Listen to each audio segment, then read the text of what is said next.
Kali ini menjelaskan tentang perbedaan suara keras atau tidaknya pada salat malam. Tentunya dalam salat sunnah.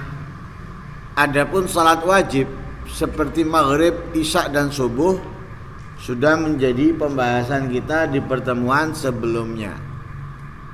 Lah bagaimana dengan salat sunnahnya? Nah, dalam salat sunnahnya terdapat perbedaan. Ada yang mengatakan la yajhar, tidak mengeraskan suara. Jadi salat sunnah yang dilakukan pada waktu malam tidak dikeraskan. Tentunya selain daripada salat tarawih dan witir setelah tarawih. Ya, selain salat tersebut. Ini ada yang mengatakan tidak dikeraskan. Tapi ada yang mengatakan dikeraskan. Dan yang ketiga, pendapat Imam Al-Baghawi membaca antara keras dan pelan. Pertama, tidak sunnah mengeraskan suara. Jadi membaca sebagaimana membaca dalam salat zuhur, asar, atau rakaat terakhir dari salat maghrib, 2 rakaat terakhir dari salat isya. Yang kedua, mengeraskan. Nah, kalau mengeraskan berarti sebagaimana salat wajib di 2 rakaat subuh, 2 rakaat pertama salat maghrib dan isya. Yang ketiga, pendapatnya Imam Al-Baghawi dikatakan keras tidak, dikatakan pelan tidak. Apa bedanya dengan yang pertama? Bedanya dengan pertama, kalau pertama itu cukup ia sendiri yang mendengarkan bacaannya. Dan itu menjadi syarat sahnya takbiratul ihram, Fatihah, tahiyat, sholawat di tahiyat akhir, salam. Itu menjadi syarat sahnya, itu harus didengar oleh dia sendiri. Itu pelan, ukuran pelan, yaitu mengeluarkan suara sekiranya ia mendengarkan apa yang ia baca, agar ia dapat memerhatikan setiap huruf, harokat, tasdid daripada apa yang dibaca. Nah, itu pelan. Kalau keras, ya keras bukan hanya terdengar oleh dirinya, tapi terdengar oleh orang sekitarnya. Jadi bukan hanya kanan kirinya, tapi depan belakangnya juga terdengar. Itu kalau keras. Lah kalau antara keras dan pelan, nggak keras nggak pelan, ya berarti bukan hanya terdengar oleh dirinya, tapi terdengar oleh orang yang di sampingnya. Bukan di depannya, bukan di belakangnya, hanya di sampingnya yang mendengarkan. Itu antara keras dan pelan. Dan itu yang dipilih oleh Imamul Baghawi.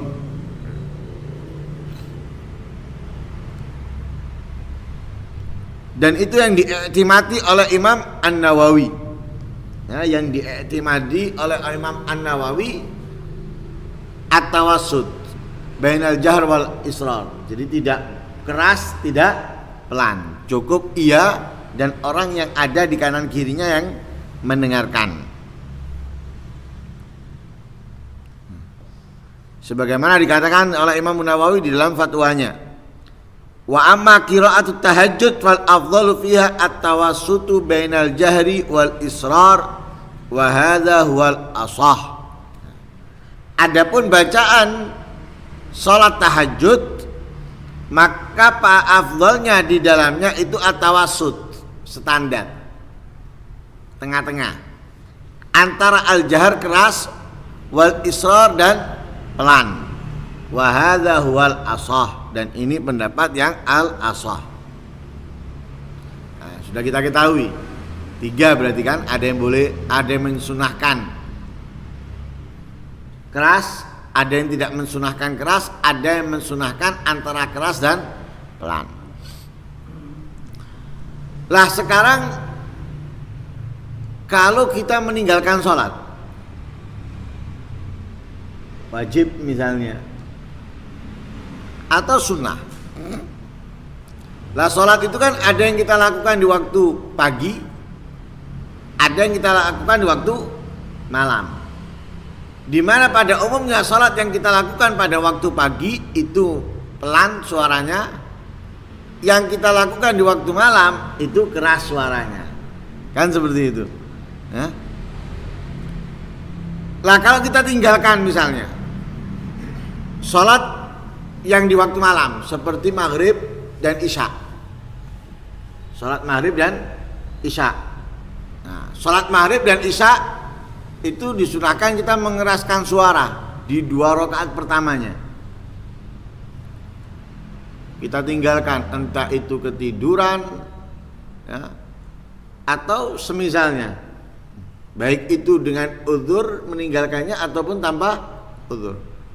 Kemudian dikodoinya sholat malam itu tadi maghrib dan isya di waktu siang, entah itu di waktu zuhur atau di waktu duha atau di waktu asar. Nah. Atau sebaliknya, sholat zuhur asar kita tinggalkan, kita qadha di waktu malam, entah itu habis maghrib, entah itu habis isya. Lah apakah di sini itu adanya perbedaan di dalam mengeraskan dan mengelangkan? Tergantung waktu. Jadi memelankan atau mengeraskan suara itu tergantung waktu qadhanya. Ada hubungan tidak? Kita meninggalkan sholat zuhur, kemudian kita sholat lakukannya di waktu maghrib atau isya. Ada nggak hubungan? Karena kita lakukan di waktu maghrib atau isya, kemudian kita mengeraskan suara untuk qadha zuhur. Atau sebaliknya, karena kita meninggalkan maghrib yang disunahkan biasanya itu keras, kemudian kita qadha di waktu zuhur, kemudian kita pelankan. Nah di sini ada 2 pendapat. Adharuhuma, pendapat yang adhar dari 2 pendapat itu al-i'tibar bi waqtil qadha. Jadi tergantung waktunya qadha. Nah, kalau kita misalnya sholat itu biasanya sunnah pelan seperti zuhur, asar. Tapi karena kita qadha di waktu malam, maka sholat itu disunahkan mengeraskan suara. Sholat maghrib yang biasanya mengeraskan suara, kita qadha di waktu zuhur atau asar, disunahkan kita untuk memelankan suara. Paham ya? Jadi tergantung waktu qadha, bukan sholat yang ditinggalkan. Ya, bukan ngelihat sholat yang ditinggalkan, melainkan ngelihat waktu qadhanya. Jadi kalau sholat zuhur, asar ditinggalkan, kemudian diqadha'i di waktu maghrib dan isya, maka di situ disunahkan keras.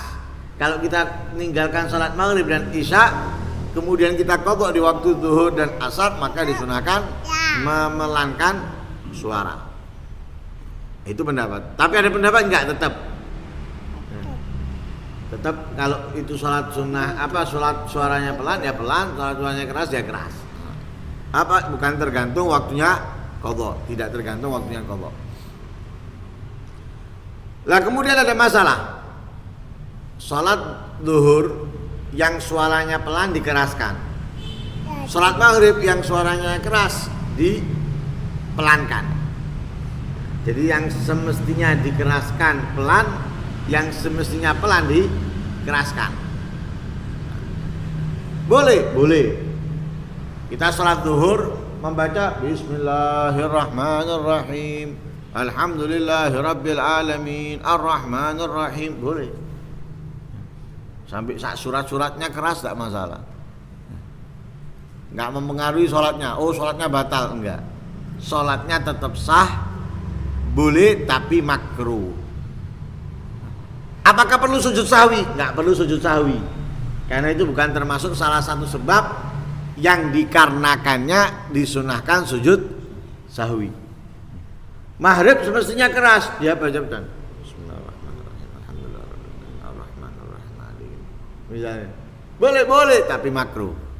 Jadi memelankan di sholat yang sunnah keras, mengeraskan di sholat yang sunnah pelan, itu makruh, sholatnya sah dan tidak perlu sujud sahwi. Nah. Wa'lam dan ketahuilah annal israra bahwasanya pelan fil qiraati di dalam bacaan wa takbirat di dalam takbir ya, takbir untuk ruku, takbir untuk sujud, bangun dari sujud dan semisalnya wa ghairihima dan selain keduanya, selain bacaan dan takbir minal adkar daripada zikir-zikir yaitu doaul iftitah, tasbih saat ruku, tasbih saat sujud, kemudian doa saat i'tidal. Itu an yakulau bi aisu ismu nafsahu. Itu semuanya dibaca sekiranya ia sendiri mendengarkan. Enggak perlu didengarkan oleh tetangganya. Nah. Jadi kita takbir Allahu Akbar berpindah ke ruku, itu enggak perlu kita keras-keras. Kita makmum, nggak perlu keras-keras. Atau tasbih saat ruku, Subhana rabbiyal azimi wa bihamdi, nggak perlu keras-keras. Cukup ia sendiri mendengarkan apa yang ia baca. Kemudian wala budda min nutqihi, harus dilafatkan, diucapkan. Sekiranya ia mendengarkan, kalau memang pendengarannya baik. Artinya nggak tuli, dia nggak tuli, pendengarannya bagus, maka dia membaca sekiranya ia mendengarkan apa yang ia baca. Jadi keluar suara berbentuk huruf-huruf yang ia baca, harokat dan tasdidnya, ya, sekiranya ia sendiri yang mendengarkan. Wala aridhalahu, tidak ada penghalang. Fa'ilam yasma, kalau dia tidak mendengar, tidak mendengar ini antara memang dia tuli atau tidak mendengar karena ada halangan seperti suara bising, ribut, ya, seperti dalam kereta dan semisalnya. Ya apa? Ya, kalau dia tidak mendengarkan apa yang ia baca, ya, berarti dia ini pertama dia tidak mendengarkan. Kenapa? Dia tidak mengeluarkan suaranya. Ya apa hukumnya? Nggak sah salatnya. Ya, tidak sah bacaannya. Ya, tidak sah bacaannya. Alias kalau itu sunnah tidak mendapatkan kesunahan. Kenapa? Tidak mengeluarkan suaranya. Jadi kalau dia tidak mengeluarkan suaranya, kalau itu bacaan yang wajib, tidak sah bacaannya. Kalau itu bacaan yang sunnah, tidak mendapatkan kesunahan. Kenapa? Tidak keluar suara. Jelas ya? Tapi kalau dia tidak mendengarkan karena tuli, atau tidak mendengarkan karena bising, padahal suaranya sudah ditingkatkan, suara sudah dinaikkan level suaranya, ya, volume suaranya sudah ditingkatkan, tapi tidak mendengar juga, ya apa? Sholatnya tetap sah. Harus dikeluarkan, bukan ditetapkan suaranya. Seperti tidak ada bising, enggak. Ketika ada bising, suaranya harus ditingkatkan volumenya. Sekalipun tidak mendengar atau belum mendengar padahal sudah ditingkatkan, maka sholatnya sah, bacaannya sah. Nah, bacaannya sah.